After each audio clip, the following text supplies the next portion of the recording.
Good evening, everyone. You join me here live from our studios in London. I'm Adrian Williams, and tonight on the Adrian Show, I have with me none other than the Foreign Secretary and Greg's Party MP, NotChocolatePlayz. Hello, Chocolate. Hey Adrian, it's quite exciting to be on here after a lot of setback and delays, but I'm glad to be here to answer some of the concerns you and the public may have.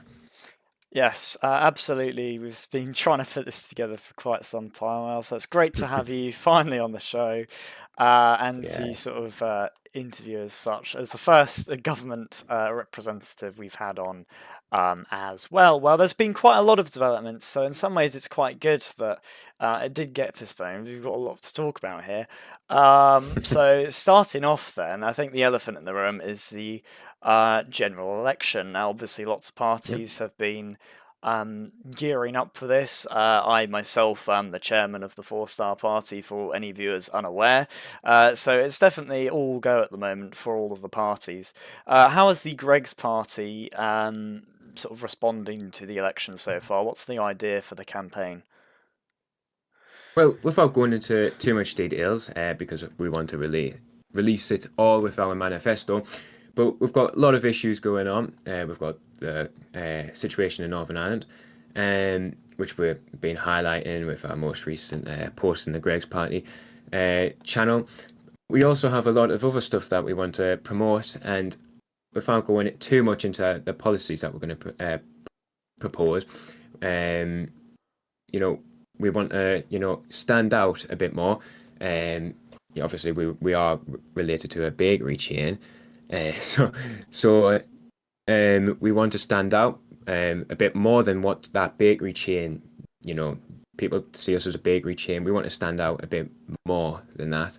And it's quite interesting that we've got a six party election now. I think the last one was in 2023, but you can correct me on that. I'm not too up to date on that type of information, but I'm quite excited for that, and it's very evident that your party, the Four-Star Party, is taking very huge digs at the Greg's Party, which is Yes. very interesting to see. With four more other parties there, but we are the government. Yes, absolutely. I mean, like you said, my party is taking quite big. So, I'm sure we'll see a little bit of that possibly on tonight's show as well. With respect, of course, with respect. I do Yes, respect yeah. my guests on the show, but I also have an obligation to stay true to my sort of beliefs here. So, and also just keep things interesting, shall we say? Um, but yes. Anyway. No, it's definitely interesting to see what your perspective on that. So you talked about Northern Ireland quite a bit. Obviously, this is a big issue facing the UK at the moment. Now, I mean, I've talked about it a lot on the show generally. I think the situation we're in. I mean, I'm no fan of the Irish by any means, to put it out that way. And I think the steps currently being taken are sort of justifiable. But the initial war in the first place was sort of um, taken as a breakdown in diplomacy, but it was never really described as to what that breakdown in diplomacy was. And a lot of people, including myself, have been quite skeptical as to what the actual reasoning was there, and whether it's just a plot by the Greg's party to win some votes in an election. What would you say to that? What was the like as Foreign Secretary? I'm sure you seem to maybe like what was the fallout between Ireland and the UK Mm, there that started it? yeah. Well, to start off, we actually had no intention of this whole escalation of conflict or whatever. We actually wanted to get on quite well. So we had the North South Council Discord where the Prime Minister had been communicating with Leah, and asked, "Oh, would you like a meeting?" So Leah says, "Yes, we would love a meeting and we would like to discuss all this." So the next day, I approach her and say, "Oh, would you like a meeting?" And she replies, I'll bring up the messages now. Uh, she replies very hostile, in a hostile manner, which is quite confusing because she just said the day before that she was wanting a meeting. Um, so she says, you haven't met with Irish officials before. Why the change of attitude? And she just goes on saying how I excluded her from a meeting with the mayor of Northern Ireland and deputy mayor, saying that I had a shot at, which was quite an accusation. And from that, I just says, listen, this isn't going to work. Okay, I'll meet with someone else on the Irish side. And then she goes in the North South Council saying she doesn't want to meet us anymore. Starts ranting to Michael, asking for all sorts of stuff, saying things like we're not going to work with you anymore with communications. And the whole point of that North South Council was for communication, to work with each other. And if she was just not respecting those, respecting the agreements, not wanting to communicate, then there was no real point and purpose of having it. Now it does go into a bit more. I'm trying to find the actual messages now, but I have to scroll up like 5,000 messages in this group chat. So I might bring it up later on, but that's just a summary of what actually happened. It did get into a bit more heated about these accusations being thrown about, like in relation to that meeting that we had with the mayor. As I says, apparently I organised a shooting of her, which was quite, as I says, a weird accusation, given that she jumped out of a car with machine guns at Bath. So I honestly don't know what she was trying to get with that. But yeah, I'm trying to find these messages now, and I'll get back on that. Okay. No, definitely good to hear some insight from that, because I've always wondered actually what actually happened in the first place to begin with. Because obviously, I mean, your party has done quite favourably from the conflict there, so I was a little bit skeptical as to what the true intentions were. But I'll give you the benefit of the doubt. I think that's, I mean, knowing Leah's character, she's just a bit silly, really. But Yeah, yeah. I mean, I'm not a fan of the Greg's party, but I would pick them any day over Leah. I'll put it that way. Um, Oh, thank you, thank you. but um, yeah, I can't remember what I was saying now. Yeah. So, but do you think that the like response there from Michael and the government was sort of reasonable, or do you think that you might have been, or they might have been adding to the fire a little bit, if you know what I mean by that? What do I think about the response from Michael? Is that the question? Yeah. Yeah. Well, I think it was more than reasonable. I mean, we had in-depth discussions with key individuals in the advisory board about what measures should we take, and then she started going on this rant about wanting to unite Ireland, as you know the typical Irish politician does. Now, I'm not sure if you're aware of UN resolutions, but to actually acquire land, you need to have war. You cannot do it for agreements anymore. To acquire land, you have to have a war. And she was very much aware of this. She was made aware of it. I made her aware of it. Other people made her aware of it. And yet she still decided to go with this. So we started seeing all these threats coming through about wanting to unite Ireland. And we're like, right, we're going to have to, do something about this. But we also wanted to focus on increasing activity. And so we thought, well, what's worked in the past to increase activity, we might, bring a little bit more tensions back to the game. Not go full force. This is what we're thinking at the time. But not go full force, just bring a bit more tensions, bring a bit more spark back to Ireland. And the next SSU after that hit 110 people. So it definitely did work. Yeah, okay. Definitely interesting to hear your views on that. I mean, I mean, I'm pretty sure everyone in the UK knows Leah's character. I mean, she's quite a Yeah. easily volatile character, and yeah, that doesn't Yeah. surprise me at all. I'll take your word for that. But on the subject of Northern Ireland, moving specifically to government policy. Now, I know this isn't really your area, as you're obviously the foreign secretary, but it's still your party and your government. Yes. Now, the budget for November, I believe, initially only proposed 400 Robux to go towards Neither Island out of the 10,000 Robux it was given. Now, I'm aware this was Hmm. increased in an amendment, I do believe, to Yeah. 650, but I mean, that's Hmm. still not that high. And why the bloody hell did they think 400 Robux would be adequate in the first place? Um, well, as you say, it's not my area, but what I do believe is that we had to work with what we had. The first budget, 5,000 Robux goes to development. We had 5,000 Robux to split between the Treasury, Home Office, well, not Foreign Office. I didn't really want anything because nothing you can really spend on for Foreign Office. And then you've got Northern Ireland, Department of Transport now. So you've got all these departments you've got to try and work out with how to spread evenly.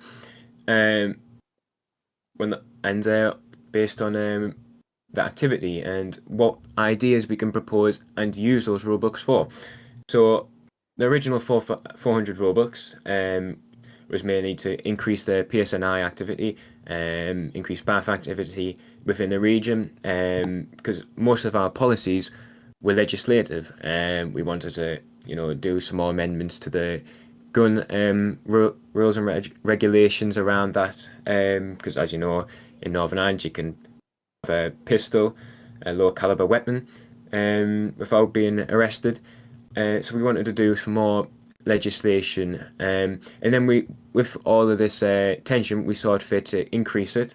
Now we didn't have the amount we wanted to increase it by, but we still thought it deserved some more Robux to keep it, you know, to rejuvenate more life into it.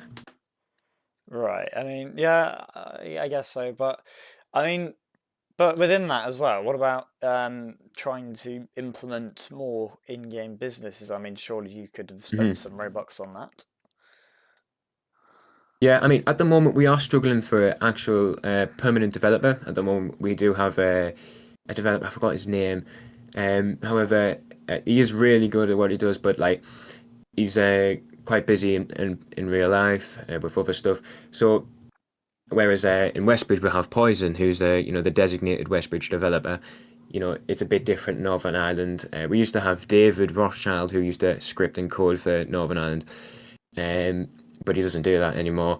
So in terms of development, it is quite a bit different now. Hopefully next term, going into next term, we do want to put a bit more Robux into improved development because we've seen the activity from it. We do want to get that actually converted from a group that's not owned by Zorby, because all the profits at the moment are going to Zorby's group and not actual group staff groups. So we want to get that quickly moved over, and I'm pretty sure Michael's made loads of recommendations to group staff to quickly move this over whilst the game's active, so they can get a bit more Robux from it, because it's like a business to them. So hopefully they do it quite soon. But yeah, we do want to put a bit more Robux into next term to Northern Ireland, especially for development. Um, you know, businesses, that business side, more military stuff.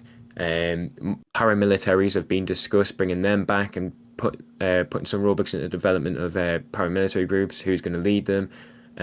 Just to keep the tensions there, because just like in Westbridge with the crime being the main thing why people like to play Westbridge, um, paramilitaries and tensions is why people mainly play Northern Ireland.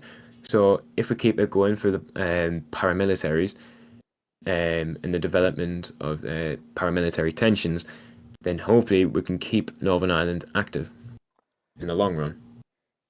Yes. I mean, I do sort of see that, but I mean, with conflicts though, I mean, you need a long-term strategy.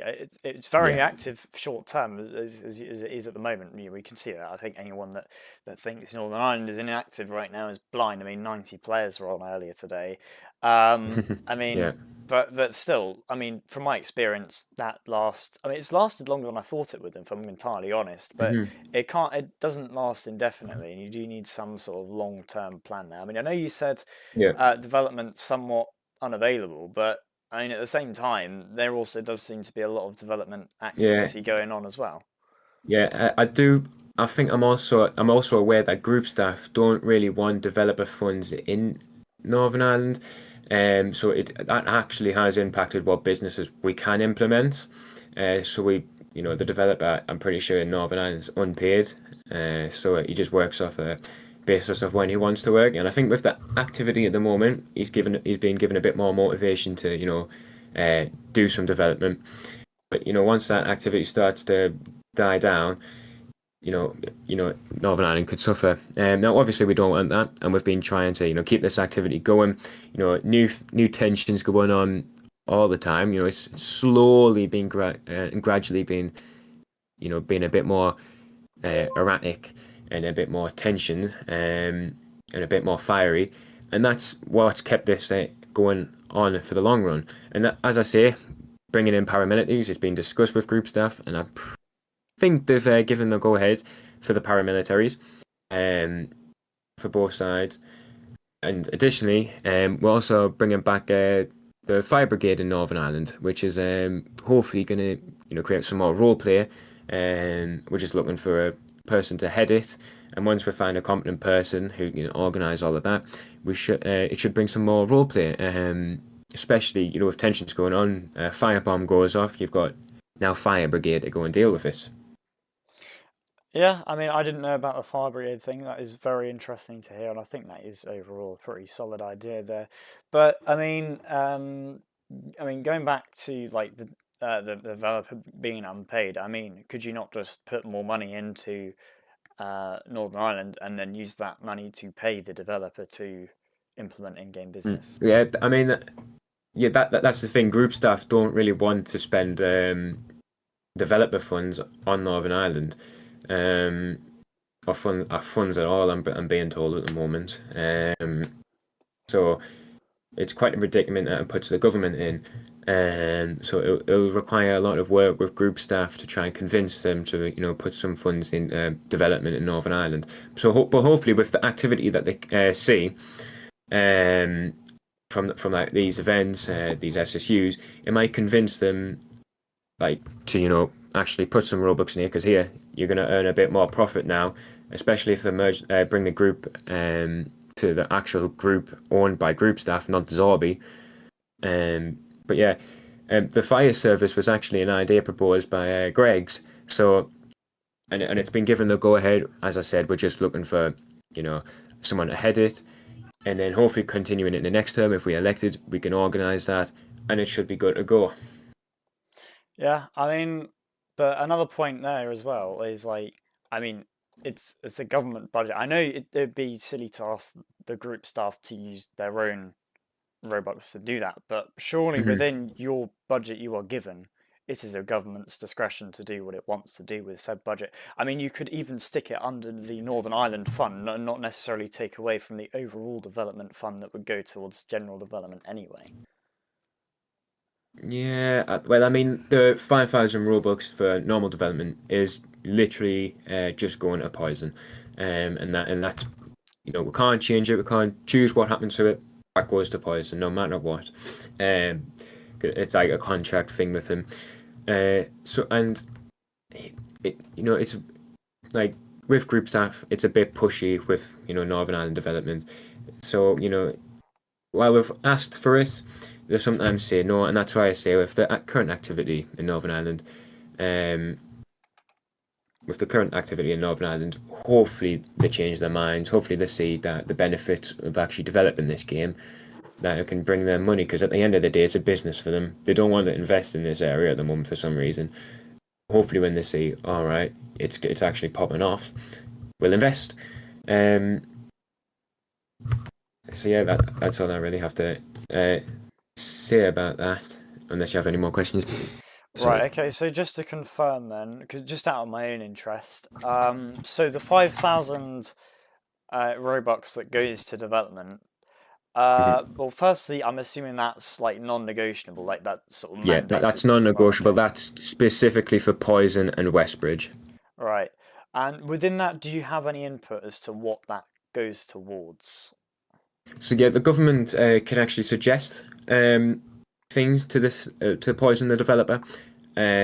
So this government has suggested a couple of things: new EMS equipment, and a few more things. I've got the list here. Let's just get that up. So yeah, new Met ANPR, LAS and LFB equipment, Westmoreland House update, because the interior, when I was doing the international of state visits, the interior wasn't the best, and some nations did pick up on that. And when I brought it to their attention, they were like, "Yeah, we can agree with that," and they're going to do it. So basically, we tell this developer what the government requests, and then it either gets approved or it doesn't get approved. These have been approved. Now it's only a matter of waiting for Poison to do it. It's a bit like, when the government commissions a new fighter jet. It doesn't come straight away. It sometimes takes a couple of years for that. But it will come around, and we've requested it, and hopefully it's done as soon as possible whenever Poison can do it. Right. Okay. So yeah, definitely good to get that idea. So I suppose if re-elected, I mean, I know it's still sort of early days of policy making and things, but do you have an idea as to what Greggs would want to put that development money towards? Yeah, we've got a few ideas. As we're working on last term, we want to bring about in-game course. We're going to work with group staff, see what can be done there. Because I do know that I think they need a chat logger, which they aren't particularly happy about. So we'll have to see what happens there. And there is a couple of things, but with the manifesto, I believe, being released tomorrow, I think that's what I was told. We might can just talk a bit more about that, and you'll see a bit more about what we want to actually propose in development tomorrow. I don't want to, leak the whole manifesto now. It wouldn't be very good. But there is a few things about what we can do in terms of development, and I'm quite curious to actually see what the four-star party's got in mind. So this is a me question, I suppose. I mean, overall, we're looking to put money into Northern Ireland. I mean, you could probably guess that from the sort of questions I was asking, but and also we're more looking at rewards sort of things at the minute. Development is an idea we're coming to in a minute. We are thinking of trying to launch some more sort of advertising if we can to sort of get more people in, because Westbridge is, the activity is dropping off, so we need to do something about that. And that's an idea we've come up with. I mean, again, we're sort of in the research stage with the possibilities of how we can actually do a lot of our plans, but we've also got some pretty solid ideas. A lot of them would be reforms to laws and so on as well, but we're also looking at expanding our sort of rewards programs as well, or reforming them as such. But yeah. Yeah. I did hear something about that on the BBC about having a split, like how many, like 300 Robux, turning it into 50 Robux and sending it to like individual people. Yeah, I mean, I don't know. It was at first we were looking at 100 Robux, but I'm not sure where 50 came from. But we've sort of now looking at 200, I think. But we would be looking at about sort of 3 to 5 people to receive it. It just depends on what we can do with the funds, because I mean, you've only got. You've got 1,000, but technically you've only got 5,000 Robux to work with. So, I mean, we are looking at trying how we can do that. We have got some quite ambitious ideas when it comes to rewards and so on. We are going to try and work with, or see if it's possible to work with BAF to implement some sort of reward scheme there. I mean, it's usually quite independent, but I would find it hard to believe they'd be resistant to a literal reward scheme. It's not like we're trying to take their rights away or anything. So again, it still needs to be investigated, but it's definitely a possibility, and is something that people should hopefully be seeing coming up in our campaign and manifesto and so on. Actually, that's one of my ideas as well. I've got to take credit for that, of course. But yeah. Yeah, well, I've seen with the four-star party at the moment, they haven't put forward much ideas. I mean, you have just really been attacking us, Greg's party officials, like that us proposed anti-corruption minister, and whatnot. So I'm quite curious to actually see some of these policies, especially in your manifesto and what you guys can come up with, especially as a new party coming into this new political atmosphere. It's a bit different in 2023 when you were last around, so it's quite interesting to see what you guys will actually do. Yeah, absolutely, and I look forward to it. I mean, like you said, our campaign has mostly been attacking so far, but in the Mhm. shadows, in the background, certainly yesterday and today we've been putting like thousands of policies together, and Monday evening as well. The problem is we didn't really have much room to do loads before we got registered. Like there wasn't much Yeah, point I in bet doing you it. weren't expecting that early Because election. no, we weren't. We were hoping for one next week, so we could sort of get registered, put ideas together, and then come out with a campaign. So we've sort of had 2 ideas of just brainstorm, or 2 days, sorry, of just brainstorming things to put together. But we are Yeah. coming up with things, and we are looking to hopefully get our manifesto out within the next couple of days. But it is all hands on deck at the minute, and there will be subsequent discussions later tonight, hopefully as well, if I can push for that. Mhm. Yeah. But yeah, I mean, like you said, we weren't expecting the election.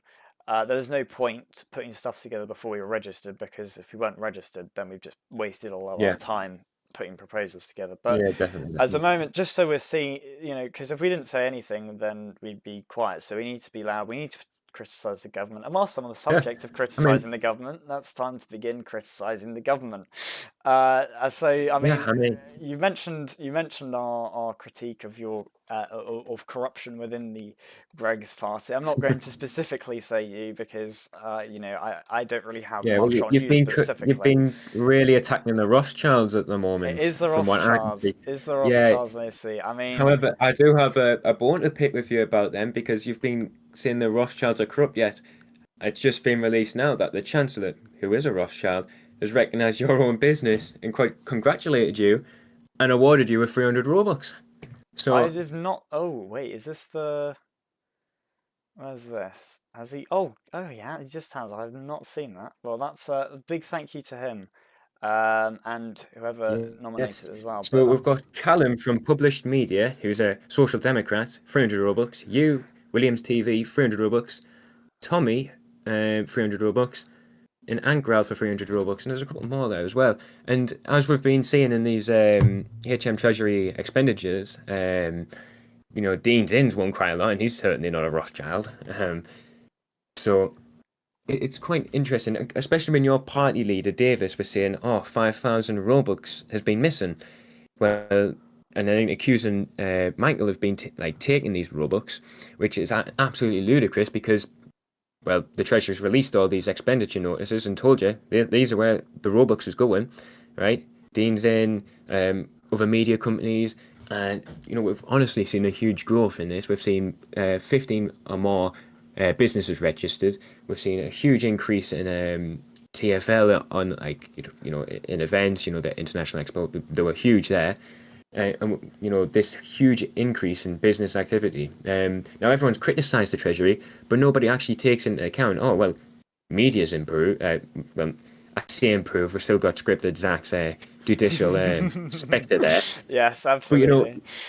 yeah, but we've saw an increase in actual posts, and I think the opposition were a bit better than they were last term under the Unionist government, and That doesn't we've say very actually much seen. about the last opposition, then. No, well, I was in the government, the Unionist government, before I Oh defected, right, I see. and I tell you, they were abysmal. Like it was, they weren't really an opposition, they weren't challenging what the Unionist government was. But it's nice to see them, playing a bit more of a role. But personally, I think they could have done better this term as well. They just weren't 100% there sometimes. What? Like for some reason, they challenged the Foreign Office. As you know, with the Northern Ireland conflict going on, we had a few rowdy international nations condemn us, such as North Korea and Laos. And so they decided to mention in Parliament, North Korea and Laos have criticised the UK for having no diplomatic freedom. Well, that's very posh coming from them. And why are the Social Democrats entertaining this type of ludicrous argument from North Korea and Laos? It just made me chuckle when I saw that. Hmm.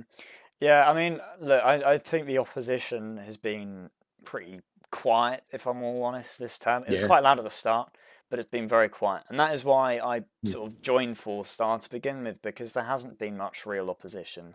I mean, Sun Essence, she comes out with some good policies, but I think as a leader, I think she's quite Mm. weak. I don't think she's got the leadership Yeah. capacity for a party leader. She's just kind of quite Yeah. quiet. Solidarity, I mean, self-proclaimed man of the people. I can't really say much else. Uh, I mean, From his own media as well, yeah, a judicial spectator the judicial reporting on spectator. politics. Yes, yes, of course. Who else have we got? Unionist. I mean, Cam. I mean, he's only just come in, but I don't really Mm. know much about him. I mean, yeah, I've never heard of the Yeah, I mean guy. he's the mayor of Northern Ireland. Yeah, He's a decent guy. I've heard of that. I know Xbox. I've heard sort of become. I'm aware of the situation there, which is sort of unfortunate. I mean, I've had a bit of respect for him, Yeah, but I I think mean, for a yeah, long I quite time like the Xbox. party as an opposition party though under Marcus was very much a puppet of Greg's, as he wanted to merge into the party for a start, from what I've heard. So I can't really say much more about them in opposition. And then leading on finally onto the Nationals, I mean, they've been quieter than a mouse when it comes to being in opposition Mm, up until lately. Obviously, they've yeah, started I mean piping up again for the election, but I mean, they'll do they've all been licking the this. feet of Social Democrats at They the have moment. indeed. They have indeed. They have Just indeed. And agreeing with whatever Sun says, and she doesn't really say that much. Well, actually, exactly. that's wrong. That's wrong. She likes to go on a tangent first during the PMQ. She likes to go on a little story time, and then finally gets to the question, which is just a very poor question in the end. So that building of suspense and tension for just a very poor question, which Michael normally just goes, no or yes, because the question is just a yes or no. It's not like a full-on explanation. It's just very poor. And then you've got right on just sucking up to it. I mean, absolutely. I mean, look, that's kind of what I was going to say. The Nationals are basically just a puppet of Social Democrats at this point because they want a nice little coalition government with them. Which, if I'm completely honest here, is very much a possibility. And God, that would be awful. But I mean, yeah, Yeah. they are simply sucking up to them, and they have not been very vocal at all publicly. Like, I have not Mhm. heard a single thing from the opposition for like a good month up Yeah, until the election. yeah. I mean, what I can tell you is that the right on when he did ask questions, because he asked us two questions in Parliament, Oh wow, so um, many. like two every sitting, Oh right, like okay, question, as he's meant to whenever he's there. yeah. But now his experience is normally just in like the House of Commons because he was the former leader of the House of Commons. I'm pretty sure he served like 3, 4 terms as leader of House of Commons. So his experience is there, and it's really, really showing in these sittings because that's all he ever asked was House of Commons stuff. He never asked anything on any other situations. I think he might have asked once about Northern Ireland, but that's about it. He just focused on the House of Commons, focused on House of Commons, and it just really, really shows that he hasn't got experience in any other sector. Yeah, absolutely. I mean, I wasn't aware of that, but there we go. That's a new area I can attack him on. Thank you for that. Um, but yeah, I mean, look, there's a reason for Star. We're necessary. We need to bring opposition. We need to bring loud opposition, and I'm sure you will see that from us. You already are. Yeah, I mean, But you're making TikTok edit styles with Sigma edits yes, of the Prime Minister's face. the save Westbridge edits. Yes. I mean, it's more aura farming for Michael. I mean, I do have to admit. I mean, I Um, don't. I would disagree with that because it's he's very much the evil subject there of the thing. I mean, I think if we could go off of the average, say, Europe TikTok that is inspired off, I don't think it's much aura farming for the specific individuals depicted in there. I'm not going to comment much further because I don't want to get taken down by Ofcom or the EC or group staff. yeah, But yeah. it's not particularly favourable of the person in the video, should we say? I mean. I know I put one up earlier as well, but it was taken down by Yeah, the I was EC, at and work and it came through. it was about scripted, Zach. And again, I don't think you can call Yeah. that aura farming for him either, as the self-proclaimed man of the No, people. That is no, not no. aura farming. I think we can both agree on that. I Yeah, I mean mean, the National's done something similar. They posted something and it got taken down. I was at work and I they had no they did. service, so I didn't have time to watch it. So I'm quite gutted. Basically, they were just copying my idea because they were copying my idea. I put two out because it was funny. The EC's taken it down, which is a shame. Mhm. I can see why, because I think if it just became just the entire campaign was just save Westbridge edits, then I think yeah. But Yeah, I'm still a little bit sad about it because I had lots of fun making those. But yeah, it's basically yeah. just Nationals trying to copy our ideas and get Davis in Hmm. for being leader of the Unionist Party, despite the fact he was very much sort of couldn't really Right. do very much there, should we say? Yeah. Well, I've got a couple of suggestions. Instead of doing those Save Europe type ones, you can now go into first trap edits of Davis. You know, that might work. Oh, I think that would actually. We can get some, yeah, we can get some, Black Pill Davis edits as well. As but Yeah, yes, that'll certainly pull the Mogging younger. Michael, of course.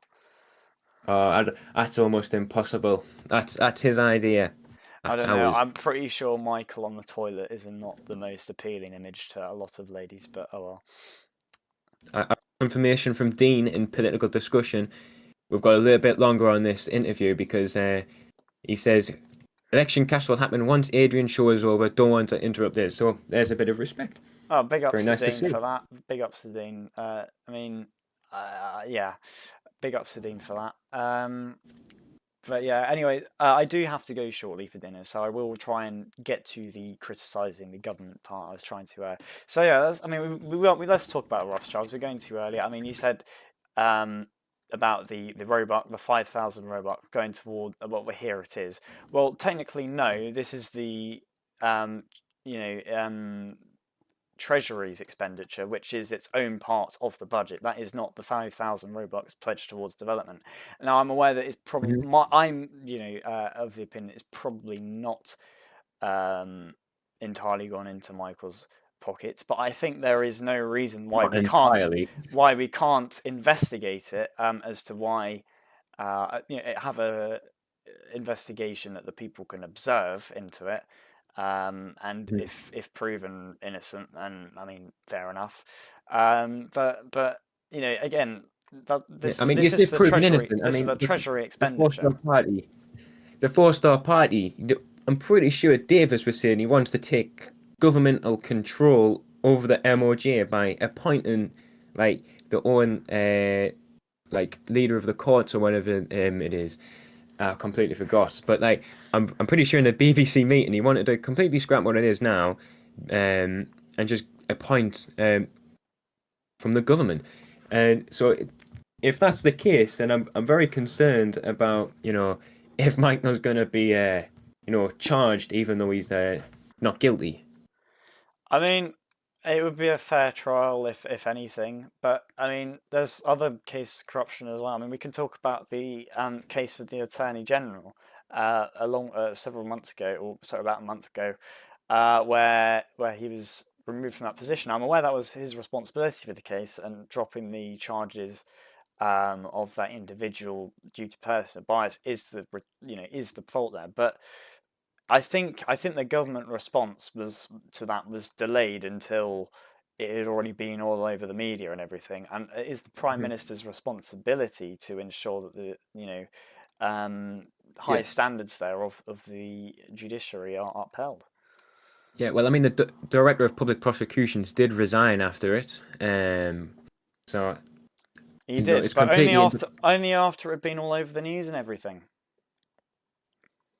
I mean, the government is completely independent of what goes on with the courts, so I'm not entirely sure on how the government will influence it in the way that you're suggesting. But you're entitled to your own opinion, and since it's something that I still need to research into because quite frankly, I knew we hadn't involved ourselves in it. I wasn't too bothered. I wasn't expected to get any questions, and I did forget about it until now. I mean, but if the courts are entirely independent, then what's the point in the Ministry of Justice? I mean, it is to oversee it. The Prime Minister and the government, or sorry, the Ministry Yeah, but of not Justice directly specifically. influence the courts, Right, just no, to deliver the that's reforms correct. in the Ministry of Justice. But the Attorney General is appointed by the government, and therefore he has a duty to oversee that. And if there's cases of corruption like that, then it should be investigated immediately, not delayed until it's all over the media and it becomes a national scandal, and then we have to cover it up so that no one talks about it. Whoa! We didn't cover nothing up, and the Attorney General only represents the government in court. I mean, it serves the trial. It's ammunition, the current AG, the state of emergency court case.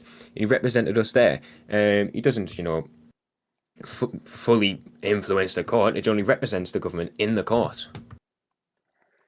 Yeah, I mean, but he's still like the Attorney General is still the responsibility of the government to appoint that person and remove that person and to ensure that the standards are upheld. I mean, obviously not to get involved within the specific cases. That would be stupid if they did that. But if they see that, I mean, it was quite clearly public because someone found out about it. And again, the reaction to that was somewhat delayed. I mean, it wasn't immediate. It wasn't right. Oh, shit, this is going on. We need to look into this. It was like, oh, hang on a minute. We'll just leave this a couple of days, and then everyone's talking about it now. Right, now we'll take some action. It wasn't immediate. There was no immediate response to that. As I say, I don't know the full details. I do know that the government had nothing to do with it because there's no way we can influence it. As I'm pretty sure on the BBC, Fawn, the High Court judge, he came on, explains, the MOJ and the Crown's court and the court's impartiality. They've got nothing to do with the government, whereas we propose legislation from government side that changes how the court may work and stuff.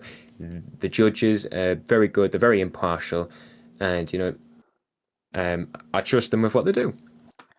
All right. I mean, I think that the whole case is mishandled in terms of how it was responded to. I'm not saying that Michael had control over it and was made the guy drop the charges, but the way it was handled was very questionable. Also, speaking of the way things are handled, I believe it is 14 cabinet ministers that resigned. Resigned or sacked. Yes, okay, so resigned or sacked. That is a very extortionate number for a government in 2 months. How the hell did you lose that many cabinet ministers? With us being a new party, we obviously had ministers. First time in ministerial roles. Now we did. I'm not sure if you're aware. Greg's had applications for cabinet roles. So we got to see everyone's experience. We picked the people who we thought present themselves well in like an interview scenario, and who had the most experience. But when they were tested with ministerial responsibilities, we thought, right, we can get rid of. And we did say at the start that we were going to get rid of any incompetent cabinet ministers, and we were going to fill it with competent ones, because we wanted to get things steamrolling in government. And obviously we had some ministers that left, due to personal life. They didn't expect some stuff to come on. I think some had exams, and most were just like, as I says, asked to resign because they weren't either doing stuff, and we wanted to keep a level of competency in government. Now, it has spun on us that we've been incompetent because we've had all these resignations in quotation marks, but no, it's the government actually getting rid of incompetent people and filling them with competent people. Because imagine if we just left them on in their position, we'd have someone incompetent in the position, and then you'd criticise us on that. If I'm correct, you would criticise it. Yeah. So we've done the logical thing, we've done the responsible thing, and we got rid of the incompetent and filled it with competent. I mean, yeah, I get that you are going to get one or two ones here or there. It's might happen at some point, right? And if it does, fair enough. But how do you hire 14 incompetent ministers? Well, normally in parties you have like people that have worked their way up, proved themselves as MPs. With us being a new party, where we had loads of new MPs that were brought in. So and we done it in a different way. We had interviews. We done had applications to get our cabinet select. Um, and they weren't all sacked. There was a few that were sacked and the few that did leave due to personal issues. But Michael holds all these ministers to high standards, and we're told the British people, we were very open with them. If there is a minister underperforming, then we'll get rid of them. And I'm just getting fact checked here. There wasn't 14 ministers that resigned. I think that's the total accumulation of the MPs that left this term from Greg's party. But I do think it was quite an abnormally high amount. So you are quite correct there. I think I'll get someone to get me the proper number on that. But yeah, there was 14 members of parliament that resigned or sacked. And to comment on that, it's based down activity issues. We wanted an active government caucus. Someone's not being active, we'd get rid of them, or someone's just had something come up and they told us they left. Which is completely understandable if they had something come up, and I think it's good handling on the government behalf to get rid of someone who's not active to bring someone who is gonna be active. Yeah, I mean, like, I get it. You're gonna have a few. I mean, even if it's just 14 MPs, I can't remember the number of cabinets. There's still an extortionately high number of cabinet ministers. But look, you need to vet your people. You can't have a government that just appoint. I mean, you could give. Quite frankly, I wouldn't be surprised if iPhone Gameplay 2022 is proposed as the next Greg's party Chancellor of the Exchequer. Quite frankly, I mean, it seems like you guys practically hire anyone from the sounds of things I'm hearing here on the show. No, that's just ludicrous. But Michael holds all ministers to high standards, and the great officers of state, all of us has remained. We've had Nathan that's remained in position, you've had David remain in position, and you've had me. So the great officers of state have been maintained, and we've had sustainability in other departments. After the first 2 weeks, we found the right ministers for the roles, we found competent ministers for the roles, and they've managed to stay the entire term. Now, we had a reshuffle, but that every government has a reshuffle that was unaffiliated with any of this resignations or people leaving. Just Michael loves to do a reshuffle. He likes to go on and tell everyone that he loves to do a reshuffle, and that's just to increase the talent pool, because you might have someone that's experienced in foreign affairs, and then they won't know anything about the MOJ. But just getting people around these different departments rejuvenates the talent pool, and that's a bit the logic behind the reshuffles of our ministers. If you see that, but we've had Abs, who's the current foreign minister. He was the business minister. He was reshuffled. He stayed for the entire term. So we've got ministers that have stayed for the entire term. But obviously, as I say, Michael likes to hold people in has high standards, and if they're not adhering to those high standards, we're told them, we're firm at the start before the King's Speech, we'd get rid of you. Right. I mean, look, I get you have to have high standards, right? But I think you should have that at the start. But anyway, I will be bringing these in. I do have one last little question here, which is being written in by a viewer quickly, so I will wait for that to come in. But I mean, yeah, I think how you managed to get that many people in there who can't do their job is. I mean, if we want to comment on that, you had Mr. Bruce May on the BBC, and then a couple of hours after the BBC, was he sacked? Did he resign? Because I'm pretty sure he's not part of your party anymore. You can correct me if I'm wrong, but I'm pretty sure you've already had one quotation marks major resignation from your cabinet or proposed cabinet. I mean, he was never a member of the proposed cabinet as far as I'm aware, so not really, no. And he hasn't really fully resigned from the party either. He's sort of uh, watching from the shadows, as it were, sort of as he's got commitments elsewhere. So he's sort of had to take a See, now step you're saying back a what little I'm bit. saying. But Now you're saying what I'm saying. um, Just we have a larger amount of members, so quite concerning. but either way, though, I mean, he's not. We haven't lost him or anything. He's still, a Yeah, valuable and that asset. was the same with some of our members. They just stepped down from these ministerial positions to continue their role as backbenchers, or the backbenchers stepped down just to focus on live, but they stayed a member. We've got James F. Berkshire, the former Transport Secretary. He stepped down, remained a backbencher, and then he's going to continue remaining a member because he's got commitments with, I believe, Hong Kong, with the UN uh, General Assembly clashing with PMQs or the legislative sitting. So he couldn't dedicate. He had to dedicate time to one or the other.